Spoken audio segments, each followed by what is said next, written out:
Element in EasyGo innovation, Elite Series lithium-powered vehicles. Activated by Samsung SDI, they're revolutionizing fleet vehicle performance. With zero maintenance batteries, an unlimited amp-hour warranty, unparalleled efficiency, and a lightweight turf-saving design. It's the vehicle the industry has been waiting for. If you're ready to transform your fleet, learn more about the EasyGo Elite Series.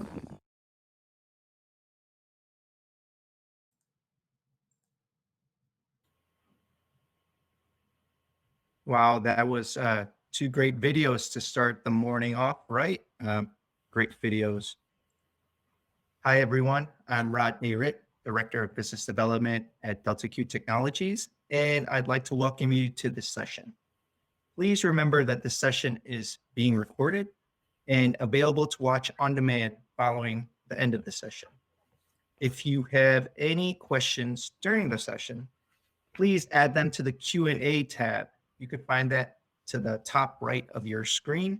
Note that the questions will be sent privately and we will be attending to them accordingly. With that, I'd like to introduce our speaker.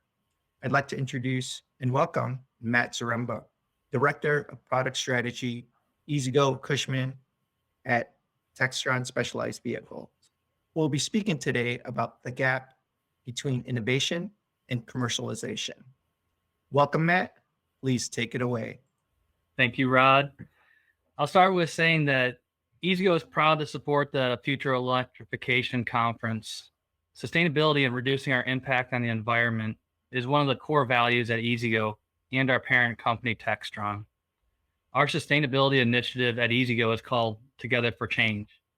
In alignment with that, our goal for this presentation today is to share our story in hopes that it motivates more sustainable innovations, and even more so, that those products that come to market are commercial successes. Together, we will all win when the most preferred products, from both a logical and emotional perspective, are the most sustainable or green. I understand how challenging innovation is and how challenging it is also to make those innovations a commercial success. My responsibility at EasyGo and Cushman is to establish and execute the product strategy. The strategy includes overseeing the whole product life cycle, from identifying opportunities to supporting customers that are using the product. I was asked to present today because EasyGo and Cushman are leaders in electrification, and that we recently managed to create an innovative electric vehicle lineup that is also a commercial success. Today's story will be based on the EasyGo Elite lithium-powered golf cars. Our journey had many challenges in common with what your businesses are likely facing today on the electrification front. Instead of focusing our discussions on implementation of technology or trade-offs, I felt it was best to explore the grit and determination needed to close that gap between innovations and commercial success. There's no shortage of great ideas today, but there are a shortage of electric products and solutions that are fundamentally better than the internal combustion engine. I feel that it's best to explore how to systematically close that gap and implement electric products that will become more of a story of grit than a story of gamble.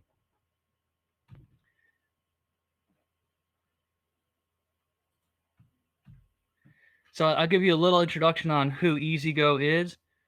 So Textron is our parent company, and there's a business unit, Textron Specialized Vehicles, underneath it that houses several brands and several different types of machines. What we'll speak about today is mostly EasyGo and Cushman. You're familiar with them because they're the golf cars that power golf courses throughout the world. Cushman are utility vehicles that help them and other commercial users successfully complete their jobs. EasyGo and Cushman have a long history of electrified and electric vehicles.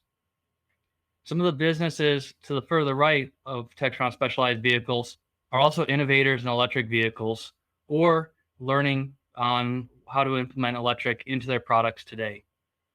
So our core businesses are golf cars, utility vehicles, commercial mowing equipment and turf maintenance, ground support equipment for the aviation market, and then finally Articat and Tracker Off-Road, which is our power sport or off-road business, which includes snowmobiles.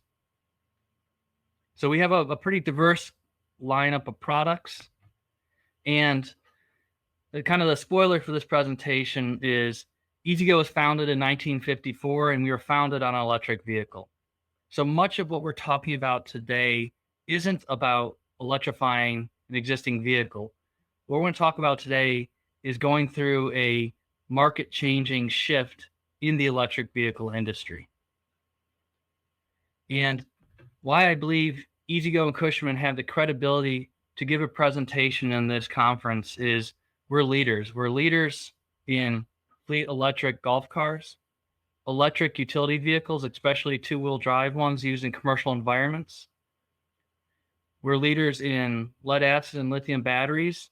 And under our Jacobson brand, we've also been a leader in electric greens mowers. On the left-hand column, you see a series of innovations. E2GO and Cushman have a long history of innovation, and you see an acceleration of those innovations starting in the early 2000s. We really feel that this gives us the credibility to present because we have gone through the growth and learning curve of learning how to implement electrified products and or new innovations to a market. Over our 68-year history, E2GO has really either created or withstood several market-shifting innovations, many of those in electric vehicles. The lithium battery was a market-shifting innovation. So what we saw on E2GO's perspective is lithium was coming, and it was our place to manage the shift in the market that looked like it was imminent. E2GO's challenge, as I said earlier, wasn't to make an electrified product, it was managing the market shift. Lithium batteries is the most disruptive technology introduced in our industry in recent history. I believe that it's going to go plus or minus 30 years before we see another innovation of this magnitude that has the ability to disrupt our industry. What we know is through history in our industry and other industries, big market shifting changes like lithium batteries also come up with competitive shifts in norms and industry buying behaviors. I have a picture here of Blockbuster and Netflix. When the videotape was replaced by digital, Blockbuster, which had a lot of brick and mortar stores, were no longer competitive with companies that streamed or provided CDs or DVDs on demand. The Blockbuster demise and Netflix rise really is an indication of the big shift that we thought was potential with lithium batteries. And I believe that a lot of people listening to this phone call today would agree that lithium batteries are enabling a different level of electrified products. Why is lithium battery disruptive? So we saw this as a disruptive technology for a few reasons. First of all, it changed the customer's purchasing cycle. It changed the customer's behaviors on how they maintained and owned and operated a vehicle. And then last, it really changed the relationship between us, the manufacturer, and the customer. So I have some before and after. On the left side is the before, which is the traditional or incumbent lead acid battery technology. On the right side of this slide is the after, the lithium battery's disruptive effect. So a traditional lead acid battery, it lacks dependence on its life cycle. And that life cycle in our market could be anywhere between 4 to 8 years. And near the end of its life cycle, it becomes less dependable. A course really needs dependability in order to operate all the rounds of golf that it needs to do.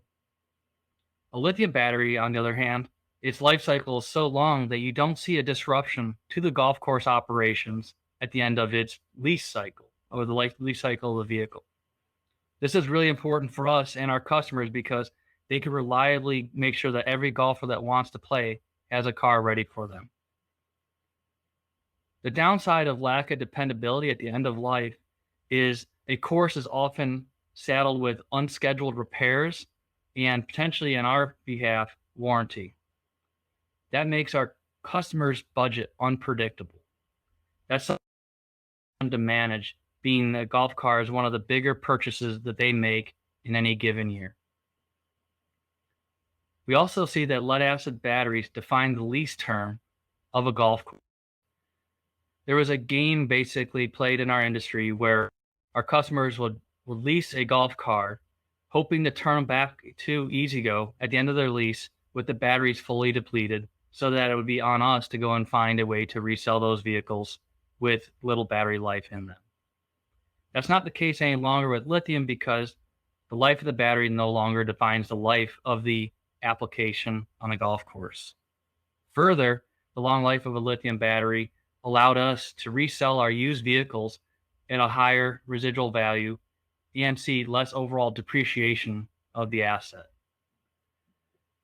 The customer behavior changed significantly because the requirement of routine maintenance of lead acid batteries.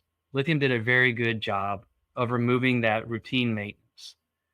Some artifacts of the industry were regular maintenance of the connections on the lead acid batteries, watering the battery, and then the replacement of them, because the replacement of the battery would happen multiple times during the life of a vehicle. Overall, we saw lithium, with the exception of cost, was better in almost every way, shape, and form for our customer. Knowing that the lithium battery had so many benefits to our customer,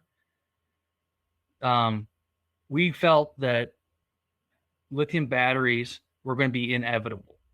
We also followed the technology and the economies of scale on lithium batteries and saw that they were converging along with the customer benefits that we were seeing. And we felt that this was just a matter of time before the technology became viable for our customers. And what I mean by viable, I mean financially viable. The innovation of E-Z-GO's Elite lithium battery was not necessarily the lithium battery, it was the business case behind it that made it feasible for an average golf course to buy. Early on, either the costs were too high for the overall system or the batteries, or the benefits that it offered weren't adequate to offset the increased cost. But what we were confident on, at one point, there was going to be a battery innovation, likely lithium, that'll enable a step improvement in the dependability of a golf car. That dependability of a golf car would substantially improve the ownership experience at a golf course of our products. E-Z-GO is firmly committed to improve the dependability and the cost to operate a golf course. In many cases, our customers' golf courses are really strapped and don't have a whole lot of free cash flow to spend on unplanned maintenance and warranty work. This gap was to establish a bridge between the lithium battery technology that looked like it was imminent and a better golf car ownership. And you see a bridge in this picture, because this is where I'm going to start to change to a little bit of a likeness with building a bridge. And I'll kind of use a bridge building example to describe how E-Z-GO went about closing the gap between our customer needs and the technology that was available. The gap between innovation and commercialization for us started with, we defined our destination like we just talked about. We knew that lithium battery offered a better ownership experience. In the picture, you see the tip of San Francisco on the bottom left and Marin County on the right. When the Golden Gate Bridge was being thought of, there was a large business opportunity to find the fastest travel path through Marin County into San Francisco. Just like we have a destination, at the time, San Franciscans had a destination, theirs was Marin County. The next step in identifying any solution and implementing an electrified product is gap to the goal that you have. Again, our goal was to have a better customer experience with lithium batteries, and our gap was the vehicle cost versus the value that that battery provided. For San Francisco residents, the Golden Gate Strait, a 1 mile stretch of water that separated San Francisco from Marin County, was that gap. In order to start, you need to define your destination, understand your gap, and then figure out where the crossing point will be. While San Francisco and Marin County are the two closest points of land between these two areas. It often is not necessarily the most likely path to cross. Many people considered a bridge unable or not feasible to cross that gap. What I would say is many companies are also, like EasyGo, had to explore, learn, test their hypothesis, change their plan, and then explore some more in order to find the most likely crossing point. For us, the most likely crossing point was using efficiency as the rationale to purchase the more expensive lithium-powered golf cars.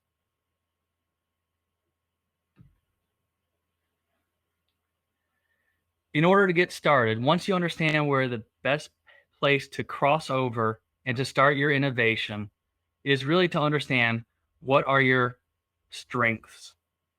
In the case of bridge building, the Golden Gate Bridge spans a section of water that's very, very deep and isn't feasible to put vertical supports on. The vertical supports on Marin County are adjacent to the land and just north of San Francisco. It's in the water just deep enough where it could be reached. This is very intuitive, and it tells a story where every innovation really needs to be built off the bedrock of your particular company.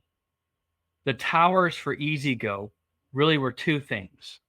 Our first tower was we were a company that was comfortable with change. And what that means in a real world story is when I had to go and meet with our environmental health and safety team and tell them that we were looking to introduce lithium batteries to our factory and to our business. This is a very contentious topic, and I spent a lot of time preparing. We set an hour aside with leaders throughout the organization. And within about 3 to 4 minutes, I described why we want to do this and why it was the best answer for our customer. And this isn't going to be a question of if we do this, it's going to be a question of how. So we spent 5 minutes talking about managing challenging change to our organization and 55 minutes talking about how we were going to accomplish it and work together as a team to accomplish it. The other piece of being a company that was comfortable with change, we had a very strong electrical engineering department that had the capability and knowledge of making electric vehicles, not only electric vehicles, but electric vehicles for our particular application. We were able to dig through lots of data on how our vehicles are used so that we could redefine and question some of the paradigms within our industry. The second tower, the one that's a little bit deeper in the water, was vehicle efficiency. On that string of innovations that I showed several slides ago, EasyGo, at the point of the time we were investigating lithium technology, had the most efficient golf car. It was one where the vehicle efficiencies often weren't paid for by cost of ownership improvements. But what we found was our vehicle efficiency was a bedrock strength that allowed us to put a tower further out in the water that closed the gap that we had to span in order to cross and reach our destination. One thing that's important to tell is when you plant your towers, make sure you do it in the strength of your organization. Just because you plant the tower in the strength of your organization doesn't mean that they're necessarily going to be successful or perfect. During the development of the Golden Gate Bridge, a small earthquake happened when the tower this level of construction. Without the guide wires that span between them, the two towers rocked wildly back and forth and could have jeopardized the build. So even though you're building off the bedrock, your project may still be vulnerable. In this case, the towers, without the horizontal guide wires, were vulnerable to the earthquake. However, as we know the story, the tower stood and the development kept going. EasyGo had earthquake stories during our development process of where even our best laid intents were challenged through either market conditions or competitive moves. So once you build your towers, you shorten your gap. It's time to reevaluate what gap is left to cross. The next question is it worth taking that risk? So once the towers were erected in San Francisco, the next question was, how do we run the first suspension wire? And can you afford not to take the next step? For E2Go, the first wire was really our strategic business review. This is where Textron leadership comes to Augusta, Georgia, and we review our strategic initiatives that are coming. In this meeting, we had our leadership sit down. We talked about the benefits, the plan, the gap that was remaining between us and a viable business case for our customers. And what it came down to is it was one of those very contentious meetings where there was people standing out there, got out of their chairs and would stand. We debated for well over an hour. Several follow-on meetings happened. But what came out of it was we identified, yes, there was a gap between the innovation that we were trying to achieve and what our customer base was willing and able to pay for. However, we felt that that gap was worth taking, understanding that at some point we might be early to the industry. We knew that lithium batteries were likely imminent.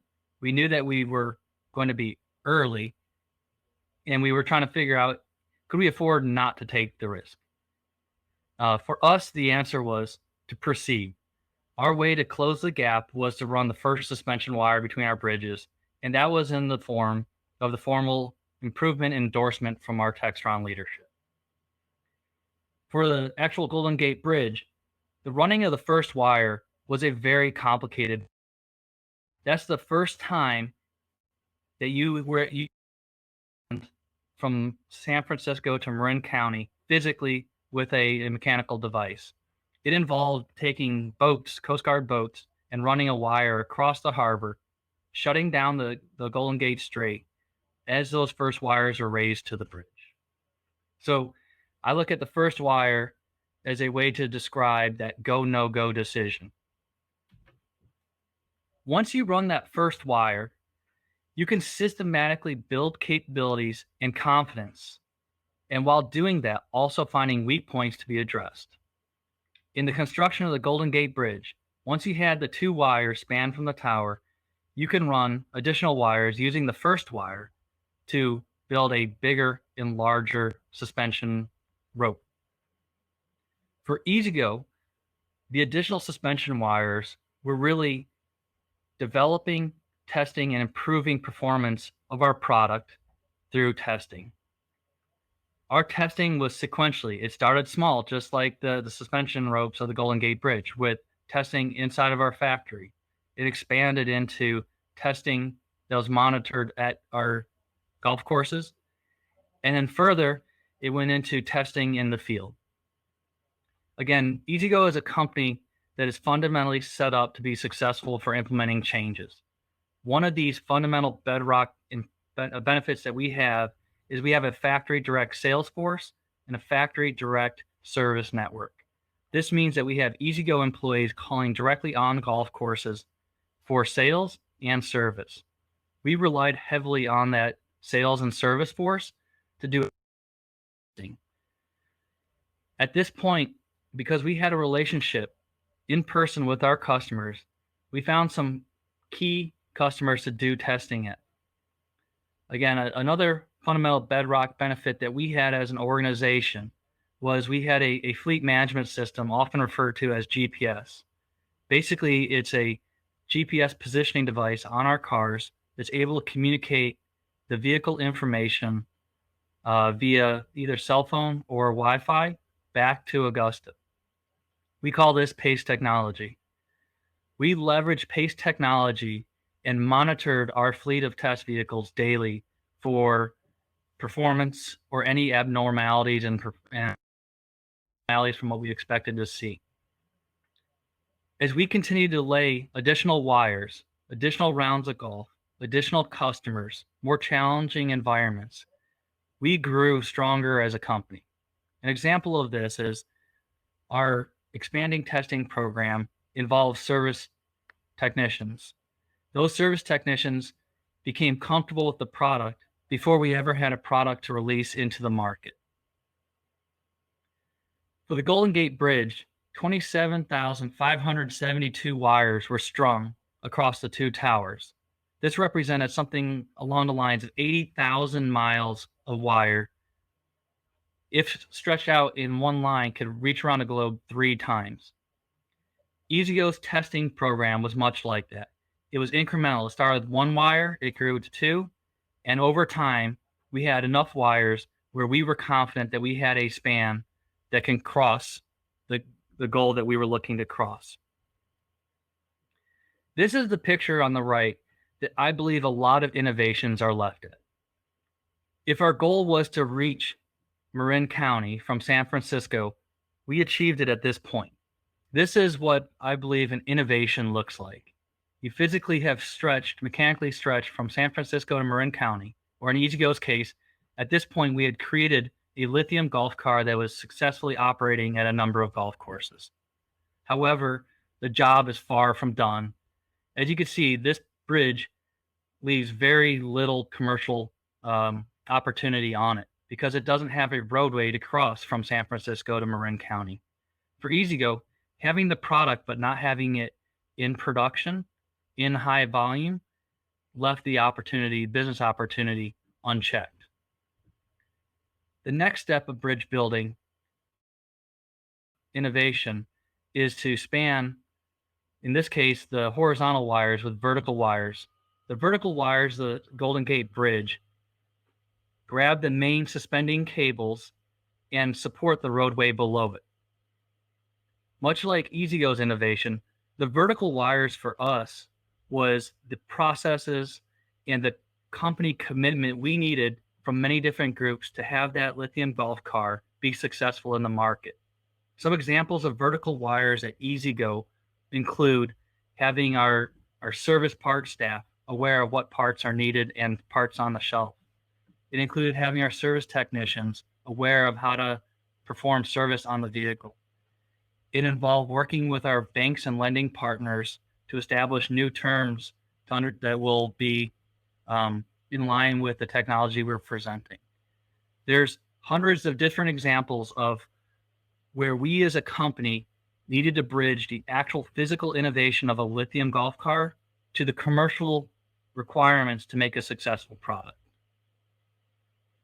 So in order to go from where we are now to a commercially successful product, we had to start laying the roadway.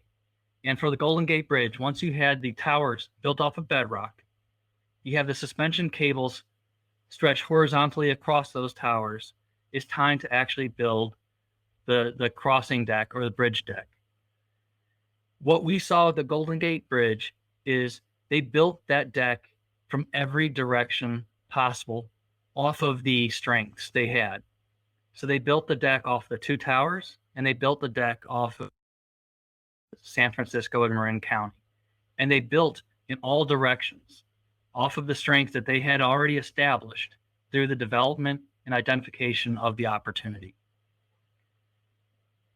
As you can see in this picture, it looks like a pretty tenuous point in any development process. For EasyGo, we would agree with that. The bridge deck is what we consider the business case, which was a commercially viable lithium golf car that an average golf cars can afford and justify the purchase through the cost of operation or reduction of energy usage. During this process, we would often introduce new customers to our product, even though it was not commercially viable or ready for purchase. I particularly remember one customer who is a commercial buyer that operates dozens and dozens of golf courses. I refer to him as EasyGo's smartest customer. He refers to me as the wizard. And this conversation went about, we had a lithium golf car. We were able to demonstrate it to him. But the conversation was, would he and his organization be willing to gamble on new technology and purchase that product from us? That discussion involved a lot of skepticism. It involved a lot of understanding our customers' point of view and how they operate their business. And in the end, we didn't win them over with that particular conversation. What we did win was a commitment for them to try the products. To fast forward the 5 years since launching this, or the 5.5 years since we launched the Lithium Elite product, and roughly 6 years since that conversation, that organization is now running almost exclusively lithium E-Z-Go vehicles. The only thing that they are not running are cars that are basically in operation from prior to when we launched it. Beyond that, being E-Z-Go's smartest customer, they continuously do testing and evaluation of our product to make sure that it fulfills the promises that we talked about 6 years ago. 6 years ago, I believe that we convinced them to try it because there was benefit for their organization. Today, they're still testing us. Our claims are still holding up. However, they're still monitoring to make sure that we are providing the product that we promised a lot earlier. This is a story about how our bridge decks span further and further away from our towers to meet in the middle. Again, this part of the process involved a lot of customers and people within our organization that aren't normally introduced to products this early. It took a lot of coordination to oversee that the pieces of the bridge going from the north and the south were coordinated so that when they in the middle. By the time E-Z-Go was prepared to launch our product in 2017, the innovation was not the lithium battery. The innovation was a commercialization. How we would justify purchasing a lithium golf car, which costs substantially more than a lead acid, to our customers. Again, we built the bedrock of our foundation off of vehicle efficiency. We met with customers like the E-Z-Go smartest customer out there. We knew that they would be skeptical of our claims, and we had different levels of way to respond to those skepticism. Some of them included actually having energy meters plugged into the wall where we'd do a side-by-side evaluation car and a lithium golf car. They could plug them into the meters and charge them both up and actually see the amount of energy it took to have the two cars do the same round of golf. Overall, what we saw is the lithium vehicles in actual application in our customers' hands did save them energy. So as our bridge roadways started to meet up, it really became a story about how we would go and sell that to our different customers. There's a theory or a law of the diffusion of innovation, and it says that with any new technology, there are going to be people at different states of mind. There's always going to be a small percentage of enthusiasts or innovators. They'll try the newest technology. However, E-Z-Go was not interested in receiving roughly 2.5% of the market. We had to figure out a way with launching a new product to not only entice enthusiasts and innovators by a sales pitch of having the newest and most innovative products. We also trained our sales representatives to identify what customer they were talking to and what their mindset was. And we did that with a series of images. So when they went to a golf course, they could understand, are they talking to a visionary? A visionary or early adopter typically is going to be swayed by the newer technology, but they need more evidence that this is real and it's viable for them. E-Z-Go also targeted in our initial launch the pragmatists, the early majority. Basically, we were targeting the half of the market that's most likely to accept change. And for the pragmatists and the early majority, we use things like those energy meters to actually measure the savings that they would get. We used long-term demos where they were able to operate the vehicle on their application for extended periods of time to help get them more comfortable with what the technology and innovation was capable of. I thought that the law of the diffusion of innovation was a very positive and helpful tool to looking at how to roll out an innovative product to our market. I believe that this tool will work for many other markets beyond golf carts. So for E-Z-GO's story, in 2017, we started with what I would call the minimum viable product. For the Golden Gate Bridge, that was a foot traffic on the bridge in its first day of release. The minimum viable product for us was the fleet golf market. We knew that we had a strong value play for an average golf course. So an average golf course will do roughly 20,000 rounds of golf a year. With that many rounds of golf, the energy saved at a golf course would offset the higher cost of a lithium battery. When we started that minimum viable product, we found that we were instantly able to find success, but that success was not over the majority of our product line. We also at the time released what we call the Freedom. The Freedom is a golf car intended for a consumer application. And in 2017, while we were reaching the early majority of golf users, only the innovators were buying them on a consumer perspective, the individual users. What we found is a lot of the people who were purchasing Freedoms in 2017 were doing it because it was the newest technology, not necessarily because it had the cost savings, the longevity, or the warranty to support it. We found that the sales pitch, when we went from one customer type to another, had to change. Over time, what we did on the consumer product line was educate dealers, get them comfortable with servicing, supporting, and selling. In time, our consumer product line saw the growth that our fleet golf did. Just like the middle picture on this slide, we fostered, optimized, and grew from the product's core value or minimum viable product. We basically expanded new lanes of traffic on our bridge, expanding first off of golf, then into consumer. And then in 2018, we expanded into our light duty utility vehicles, which is the Cushman Hollow line. At that point, we saw that commercial users had a substantial value associated with the no maintenance and longevity of the battery life. The Cushman product lineup in the commercial marketplace saw instant success. We saw upwards of 40% of our customers transition out of the incumbent lead acid technology into lithium. At that point, we knew it was time to really work on optimizing the traffic flow across our bridge.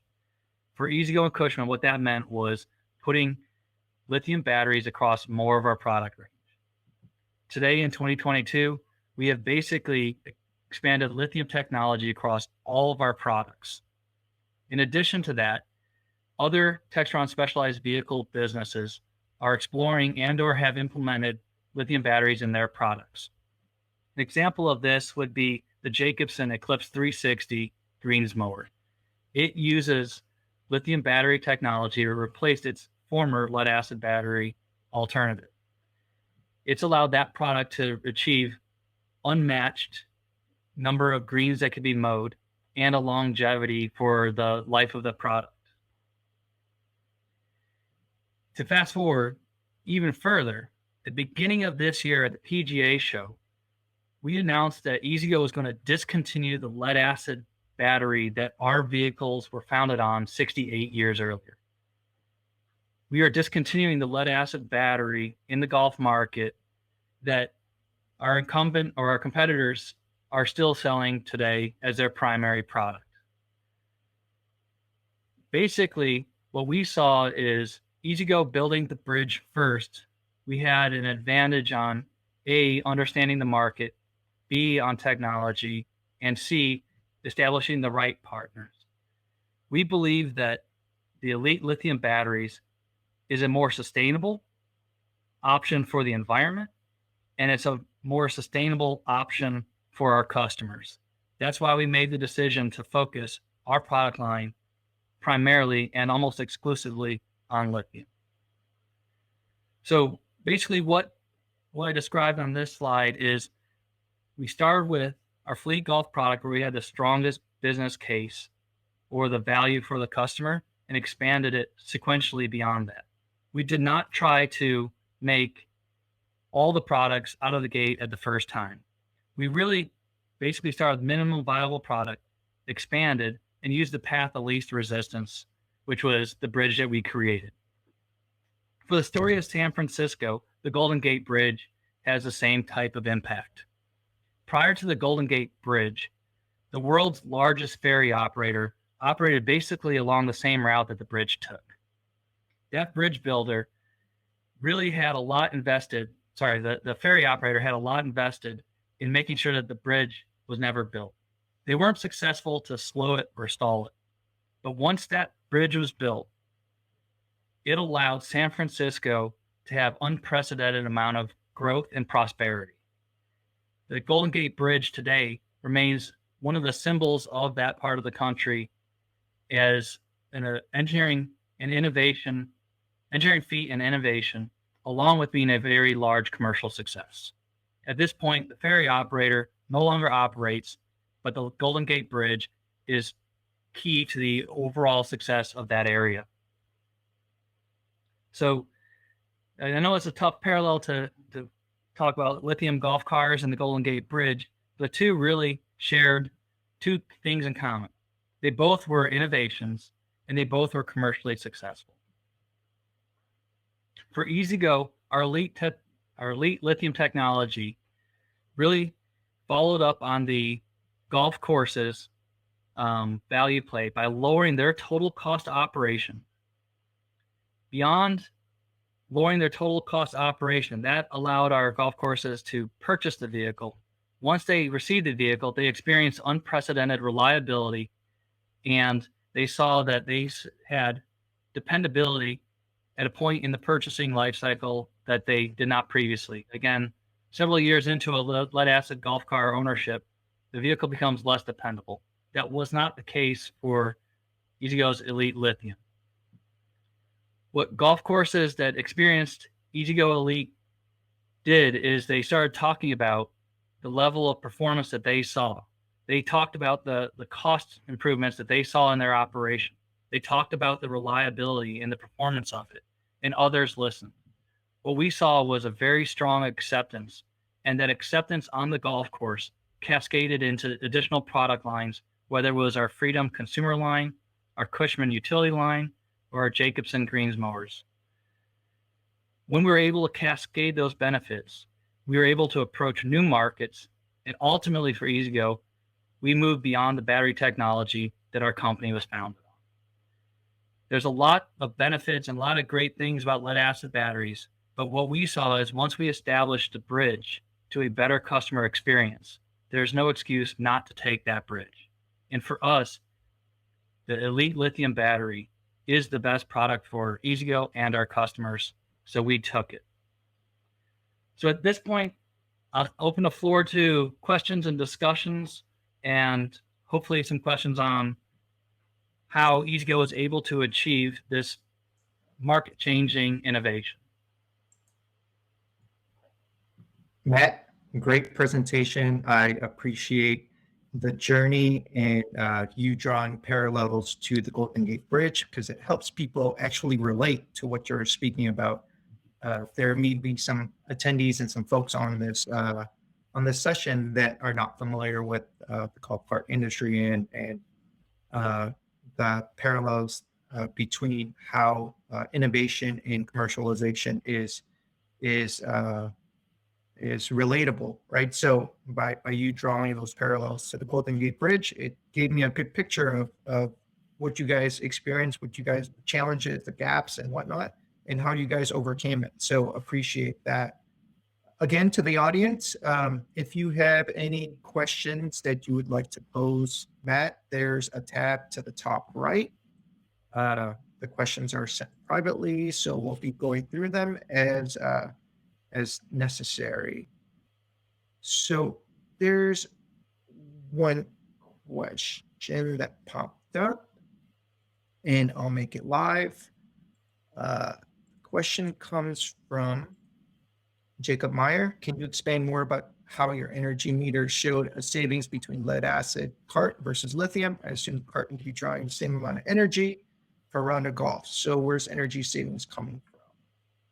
Great. That's a very, very good question. And it's one that actually, it required us to change a paradigm in which how we sold vehicles.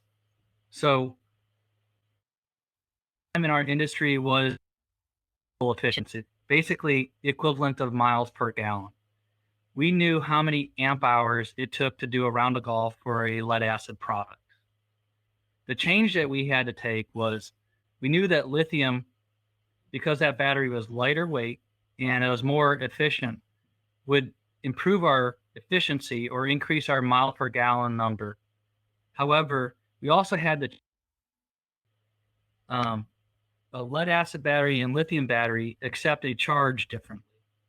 And what that means is if you take the actual power or out of the outlet that's provided to the golf cart and you include the charger, the vehicle, and the battery, we saw additional levels of savings when you looked at the whole system, not just the vehicle. So the paradigm shift we have was to look at not a vehicle-to-vehicle comparison of efficiency, but a system-to-system. When we did that, one of our engineers said, there are power meters called, we use a brand called kilowatt meters. They basically plug in, you plug your charger into that meter, and it will tabulate the cumulative amount of energy that passed through it in the time that you allow. So those wall meters were very influential for us in our initial sales pitches. We basically equipped our sales force with 2 kilowatt wall meters. They would go to a golf course. They would either play around the golf or drive the 18 holes. They would plug in the 2 meters, reset them to 0. Golf cars that they just drove, one being the lithium E-Z-Go and the other one being whatever they had on their property. And over the course of their business discussions or the following day, the customer was able to go to those meters and actually physically read how much energy was required to do that 18-hole drive or round of golf. And what we saw was, on like model, about 35 to 40% improvement. We also saw that some of our competitors' total systems were not nearly as efficient as their vehicles, and our value proposition got stronger as a result of our measuring of energy out of the wall versus just vehicle to vehicle. And then the final piece of this is it made it very tangible to our customer. They understand how many rounds of golf their course does, and they can understand the cost of the electricity. And in a short moment's calculation, they could get an idea of how many dollars they would save from implementing lithium technology. So I think that was a great question. Great. That's definitely worthwhile in noting because you guys are making the transition fully lithium from lead acid, and yeah, cost is always at the forefront. So appreciate the answer, Matt. Next question comes from Tom Nguyen. It's related to recycling, but I guess I'll add on to that. I'm making it live. It's like, how do you guys manage recycling? But I guess to further that question, how do you manage recycling now that you're going from lead acid to full lithium? Lead acid is it's mature enough to know how to recycle that, how to replenish it. Lithium, not so much, and it's still in its infancy in terms of recycling. So maybe you could expand a little bit on that. Yeah, that's great. So I believe both lead acid and lithium are great products for sustainability.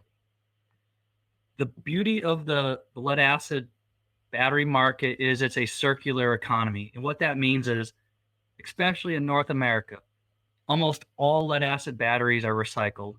And that recycled content is reclaimable so it could make more lead acid batteries.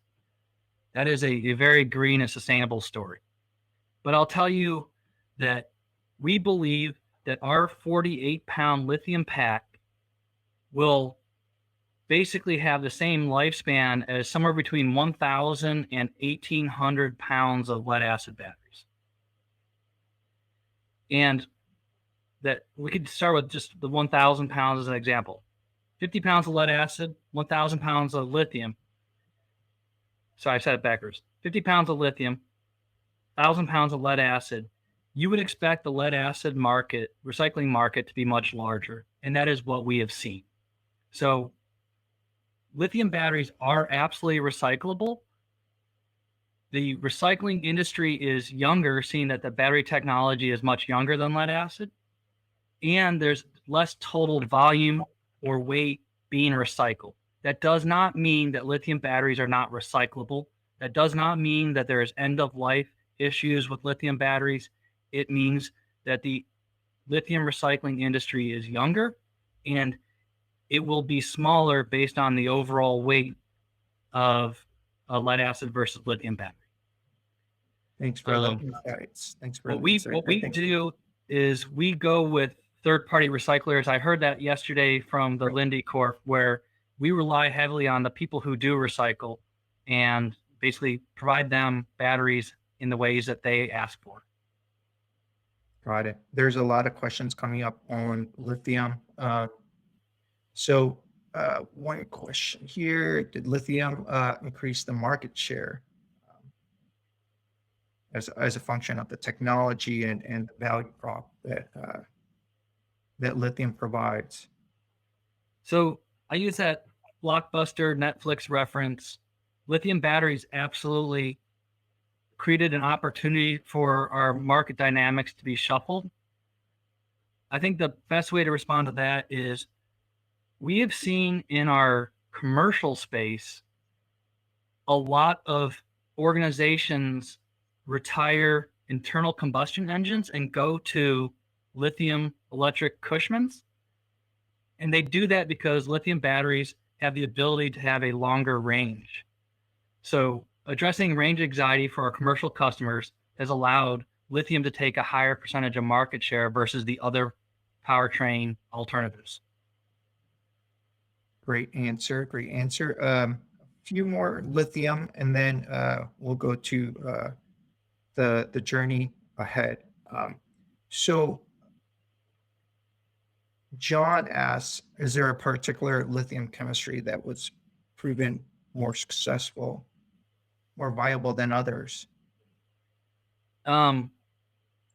We looked at a couple different technologies. We went with lithium ion, NCM, and that was a function of, it became a very easy decision once we understood our gap. And our gap was total cost of operation. We had to lower the total cost of ownership and operation of our vehicle, and lithium ion was the best available alternative for that. Great. So this is two questions rolled into one. So there is a question about, did you encounter any unexpected issues on the rollout of lithium? And then next is, what are the major challenges upcoming for the golf market? Yeah. So Rod was a part of this whole journey with us, but one unexpected issue was in 2017, if there's any historians here, E-Z-GO was set to roll out a lithium battery made by Samsung, and that's when the Samsung Note cell phone issues were happening. So we basically were launching a product into a market that was heavily skeptical of lithium batteries at that exact moment. Definitely unplanned moment. I would refer to that as E-Z-GO's earthquake during our project. And really what came down to us is we look back at our fundamentals. We look back, was our bridge, was our vertical towers all built on foundation strong enough to handle that earthquake? And when we looked at it, we were confident in the product that we were releasing from a technical perspective, and we decided to go forward with that confidence into our market. Great. So that was encountering during the lithium rollout. How about any unexpected challenges that you foresee the golf market having in the future?